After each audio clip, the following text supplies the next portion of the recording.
আসসালামু আলাইকুম ওয়া রাহমাতুল্লাহি ওয়া বারাকাতুহু। সম্মানিত দিনদার ইমানদার ভাই ও বোনেরা, বাংলাদেশে অনেক আলেম আছে যারা কোরআন হাদিস জেনেও কারোর সাথে আলোচনা করে না, কাউকে একটা কোরআনের আয়াত বা আল্লাহ রাসূলের একটা হাদিস বলার ইচ্ছা পোষণও করে না। এমন আলেম বাংলাদেশে অনেক আছে, কোরআন হাদিস সম্পর্কে আলোচনাই করতে চায় না। আসলে তারা কেমন? আজকে আমি এই হাদিসের মাধ্যমে অনুরোধ করব, আলেমগুলো যারা কোরআন হাদিস জানে তারা সাধারণ মানুষের সাথে যেন কোরআন হাদিস নিয়ে আলোচনা করে। আমি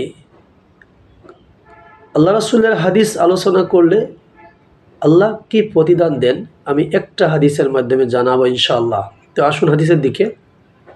রাসূল সাল্লাল্লাহু আলাইহি সাল্লাম বলেছেন, আল্লাহ পাক ওই ব্যক্তির চেহারা উজ্জ্বল করে দেন যে আমার কোনো হাদিস শুনে অতঃপর তা অন্যের কাছে পৌঁছে দেই।